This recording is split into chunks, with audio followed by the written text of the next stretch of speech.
Battery life is one of the key features that most consumers want to see upgraded in the new phone, even ahead of slimmer designs and faster processors. Ironically, having the longest battery life doesn't really sell more phones, while other more visible features certainly do.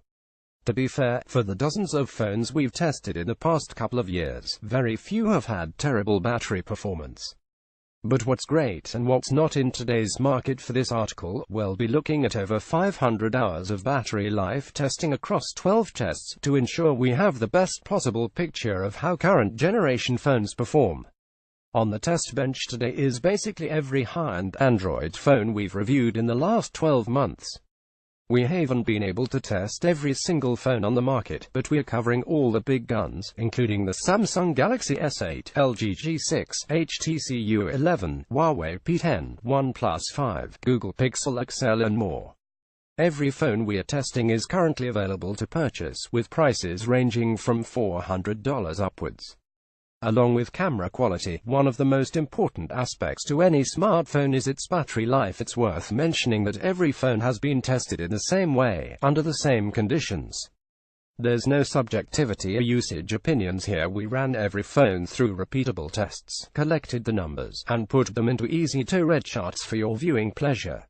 Phone battery capacity, display size, Google Pixel XL 3450 mAh 5.5-inch, HTC U Ultra 3000 mAh 5.7-inch, HTC U11 3000 mAh 5.5-inch, Huawei P10 3200 mAh 5.1-inch, Huawei Mate 9 4000 mAh 5.9-inch, LG G6 3300 mAh 5.7-inch, 189 Motorola Moto Z2 Play 3000 mAh 5.5-inch, OnePlus 5 3300 mAh 5.5-inch, Samsung Galaxy S8 Exynos 3500 mAh 6.2-inch, 18.59 Xiaomi Mi 6 3350 mAh 5.15-inch. Let's get on with the benchmarks. We have two web browsing tests that we have performed on Wi-Fi. The results above belong to the more intensive of the two.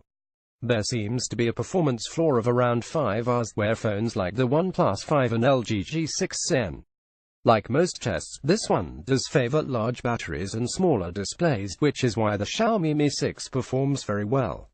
Larger phones, those with 5.5-inch or larger displays, that don't opt for larger than average batteries, tend to perform down the bottom. The end result is opting for something like the Xiaomi Mi 6 over the OnePlus 5 could give you 85% more battery life. Our second Wi-Fi browsing test is less intensive and more closely reflects real-world web browsing scenarios. There is a bit of a shuffle at the top end, with the Mate 9 taking the lead over the Mi 6, however devices like the LG G6 and HTC U11 still fall at the bottom. The median result on this test is around 8 hours, so phones like the G6 don't hold up well. Switching from Wi-Fi to 4G LTE in the same test negatively impacts the battery life of every single phone in our testing group, except for the Huawei P10, which remains on par with its Wi-Fi result. The general order of phones' performance is similar though. On average, battery life is reduced by 16% when switching from Wi-Fi to LTE. If you thought you were saving battery by disabling Wi-Fi for transferring data, think again.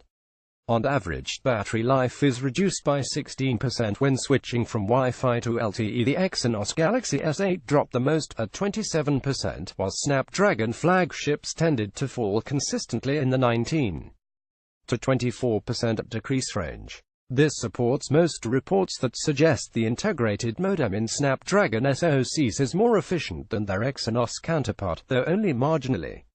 The last browser test we performed is Benchmark Web 3.0, which is a processor-intensive workload that pushes phones to the limits, both on the CPU and GPU fronts.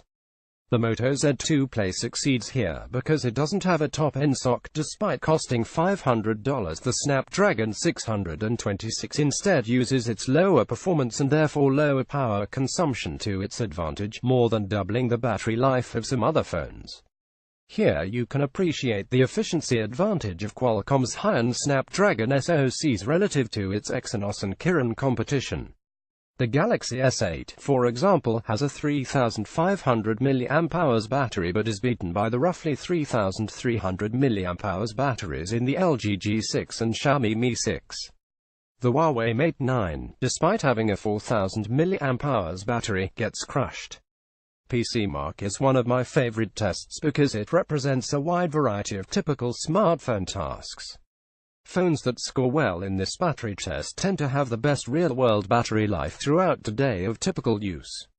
Once again we see a strong result from the 5.15-inch Xiaomi Mi 6, and weaker results from better-known flagships like the LG G6 and HTC U11.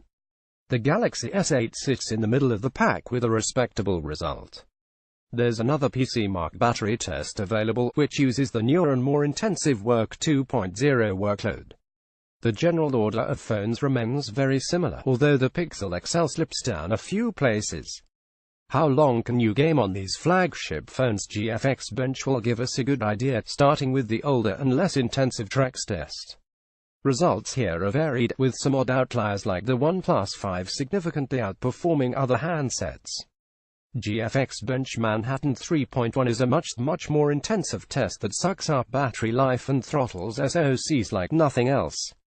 Interestingly, there is not necessarily strong correlation between a greater level of throttling and longer battery life. The U11 lasts the longest of the Snapdragon 800 series flagships, however the Xiaomi Mi 6 throttles more and the LG G6 throttles around the same amount. There are two notable results here. The Exynos-powered Galaxy S8 and Huawei P10 both throttle significantly, but neither can match the HTC U11 or Xiaomi Mi 6. The Huawei P10 in particular throttles by nearly 50%, yet it falls almost at the bottom of the chart. Clearly the GPU in the Kirin 960 is not efficient.